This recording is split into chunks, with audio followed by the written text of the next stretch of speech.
Yeah, so I thought I'd do another video, primarily just to say thanks. So thanks to everybody who's helped out over the last few months, over the last few years. I started doing political campaigning way back in 2014, and oh, we've had fantastic results in a lot of respects. Locally, nationally, we've toiled away on our targets, and in many respects, yeah, results are everything we could have hoped for. We've got our four Green MPs, but I'd be lying if I said I didn't hold in my heart a flicker of hope that we'd see more than four MPs, four Green MPs in this Parliament now.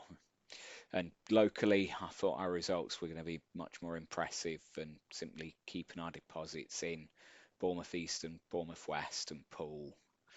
The number of people turning to reform is fairly terrifying and something that really taints my enjoyment of a changing government, as does my scepticism of the Labour Party as a whole.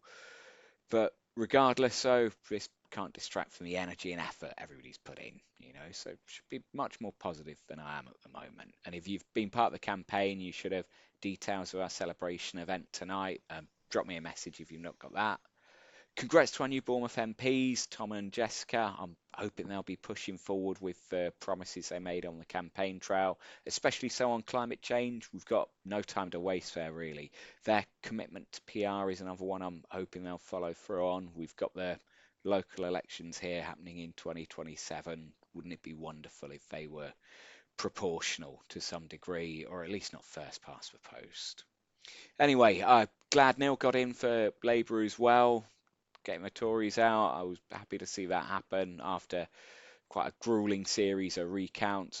Gutted, conversely, that Chope got in, and having now spent some time in his vicinity, I can confirm that he's quite simply a deeply unpleasant person. In the early hours of Friday morning, he even physically pushed our Green candidate, Sue, an older woman, out of his way, causing her to stumble just to get a closer look at his provisional results. Can't hide the fact though that actually locally, result I'm most pleased with is Vicky's. I think her greater grasp of the issues we face locally compared to the other MPs we've got now, plus her simply not participating like Labour MPs and Tory MPs do in the system of legalised bribery and corruption that's maintained by Labour and the Tories, is it just means that we're going to have a much stronger voice than we've ever had for the Bournemouth, for the kind of BCP council area than we've ever had in Parliament. It's wonderful. Still, I'd be happy for my scepticism there about our new Labour MPs to be proved wrong and for them to be equally good. So let's see. I felt absolutely gutted for Kieran. I thought he deserved to get a much better result. His commitment and drive really can't be questioned. He deserved a far better result. Yeah, I'm amazed he didn't keep his deposit, and he did better delivering leaflets on foot than the Royal Mail did delivering our free post leaflets, and you know, even did delivering people's postal votes. I know a lot of people didn't get those, which I think is a real scandal, if I'm honest. Anyway, going to take a break from social media for a while. I've spent too much time replying to messages and whatnot when I should be giving my wife and children more attention. Frankly, a lot of the discussions about things like 20-mile-an-hour limits, whether it's morally justifiable to use starvation as a weapon of war and conquest, or Wessex Fields, climate change, all of those discussions, whether you should be able to use Poole Park as a rat run or whatever, they all remind me of that Mark Twain quote: never argue with an idiot, they'll drag you down to their level and beat you with experience. I, yeah, I mean, much as I like the ability social media has given people to reach out to me, I find the discourse pretty toxic most of the time. I intend to be just as contactable and proactive, but you're going to have to reach out to me via my council email. I'm done arguing with people in the comments on social media. It was a Mike Tyson comment. Social media made people too comfortable with being rude to people and not getting punched in the face for it. And I tell you what, I've got enough self-awareness to recognise I'm included in that. I'm a lot more abrasive on social media than I am in real life, and a lot more snarky. And I'm fairly abrasive and snarky in real life as it is. So yeah, taking a break from that is certainly going to be a good thing for me.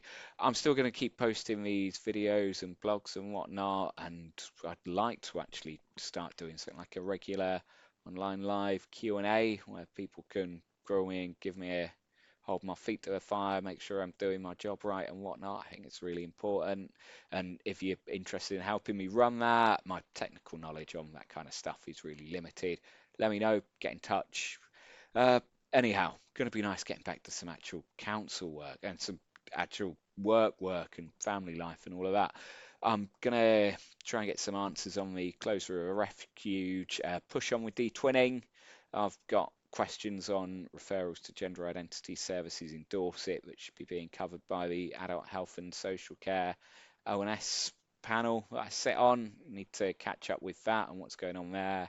Need to push on with the change council's made to cashless provision, as I've not heard anything since my motion was passed by full council back in May, asking for that to be reviewed.